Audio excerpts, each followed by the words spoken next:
High everyone, welcome back to my YouTube channel. আশা করি তোমরা সবাই খুব ভালো আছো, আমিও ভীষণ ভালো আছি। তো ক্যাপশন দেখে তো বুঝেই গেছো লোকেশনটা কোথায় যাচ্ছি, আর এটার সমস্ত ডিটেলস আজকে বলবো। তাই আজকে এই 3:30-4টের দিকে আজকে আমি ঘুম থেকে উঠে পড়েছি, আর উঠে খাওয়া দাওয়া করে চলে এলাম দত্তপুকুর স্টেশনে। আসে সঙ্গে সঙ্গে ট্রেন চলে এলো। যাই হোক, এবার নামবো বারাসাত থেকে। যাবাটালি অনেকটাই দূর আছে, তাই জন্য হেঁটে হেঁটে যাচ্ছি। কলোনি মোড়টা কাছে আছে, তো অনেকক্ষণ দাঁড়ানোর পরে হচ্ছে 43 বাস এলো দক্ষিণেশ্বর। বা অ্যাকচুয়ালি আমি তো দক্ষিণেশ্বর যাবো না, যাবো ডাল্লভে। ওখান থেকে নেমেই হচ্ছে ফার্স্ট দেখা হলো কোস্টক, যে আজ ফটোগ্রাফার আমার সাথে যে শুট করবে সে, তার সাথে আজ দেখা হলো। চলে এসেছি লোকেশনে। এটাকে বলা হয় জগন্নাথ ঘাট বা ফ্লাওয়ার মার্কেটও তোমরা বলতে পারো। কলকাতার যত জায়গার ফ্লাওয়ার সাপ্লাই সমস্ত কিছু তোমরা এখানে হোলসেল প্রাইসে পেয়ে যাবে, এবং ভীষণ কম দাম। আমি নিজে শুনে নিজেরই বিশ্বাস হচ্ছিল না। এই ফুলগুলো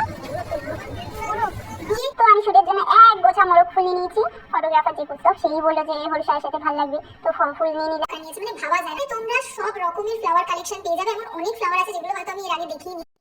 ফ্লাওয়ারে আমি বলবো এখানটা বেস্ট। আর যদি তোমরা শুটও অ্যারেঞ্জ করতে চাও তো ভীষণ ভালো। আর এখানে অনেক কিছু আছে, আর্টিফিশিয়াল ফ্লাওয়ার থেকে শুরু করে, এবং মুকুটও যদি তোমরা কিনতে চাও এখানে কিন্তু ফ্লাওয়ার মার্কেটে অনেক সময় পাওয়া যায়। এত রকমের ফ্লাওয়ার দেখে সিরিয়াস বলছি, মানে জাস্ট আমি নিজেকে কন্ট্রোল করতে পারছিলাম না, মনে হচ্ছিল সবকিছু নিয়ে নিই। এমন অনেক রোজের কালার দেখলাম যেগুলো ভীষণই আনকমন। অর্কিড থেকে শুরু করে, জিপসি থেকে শুরু করে সব রকমের ফ্লাওয়ার এখানে অ্যাভেলেবেল আছে। আর ডেকোরেশনেরও অনেক কিছু জিনিস দেখলাম যেগুলো হয়তো আমি জানি না অ্যাকচুয়াল কোন ডেকোরেশনে লাগে। অনেক ধরনের পাতা দেখছিলাম, তোমরা যদি জানো ওগুলো কোন ডেকোরেশনে লাগে কাইন্ডলি একটু আমাকে কমেন্ট বক্সে কমেন্ট করে জানিও। এই যে কত রকমের পাতা, কত রকমের রোজ। বাই দ্য ওয়ে, এরপর চলে এসেছি মেন লোকেশনে। এই লোকেশনটা কিন্তু প্রচন্ড পরিমাণ নোংরা, সত্যি বলছি, মানে ভীষণ পরিমাণ নোংরা। তোমরা যদি একটু হাইজিন মেনটেন করো শুটের ক্ষেত্রে তাহলে কিন্তু পসিবল না, বাট মডেল হতে গেলে তোমাকে সব রকম লোকেশনের জন্য প্রিপেয়ার্ড থাকতে হবে।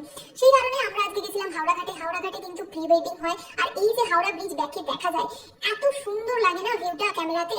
ফটোগ্রাফাররা কিন্তু বেশিরভাগ প্রি ওয়েডিং এই জায়গাটায় করে। তোমরা অনেক ফটো দেখে থাকবে ইনস্টাগ্রামে, ছড়াছড়ি ফটো তোমরা অবশ্যই দেখে থাকবে। তাই আজকে কিন্তু আমি তোমাদের অনেকটা ইনফরমেশন দিয়ে দিলাম। তো হাওড়া ঘাটে যদি যেতে চাও, বড়বাজার থেকে একদম জগন্নাথ ঘাটের মোড়ে নামবে, বা হাওড়া ব্রিজ যেখান থেকে শুরু হচ্ছে, তোমাদের হাওড়া ব্রিজ অব্দি কখনোই আসবে না। তো হাওড়া ব্রিজ যেখান থেকে স্টার্ট হচ্ছে তোমরা সেখানটা পর্যন্ত হেঁটে চলে আসবে। হাওড়া স্টেশন দিয়ে যদি আসো তো রাইট সাইডে ব্রিজ দিয়ে হাঁটবে, মোটামুটি 5 মিনিট লাগবে। আর লোকেশনটা নিয়েও বললাম, ব্লগটা খুব একটা বড় করবো না, জাস্ট লোকেশনটাই হাইলাইট করার ইচ্ছা ছিল আজকের ব্লগটায়। তো ডিটেলস তো মোটামুটি তোমাদের বলেই দিয়েছি। এখানে প্রি ওয়েডিং শুট অলরেডি নিচে শুরু হয়ে গেছে, তো চলো।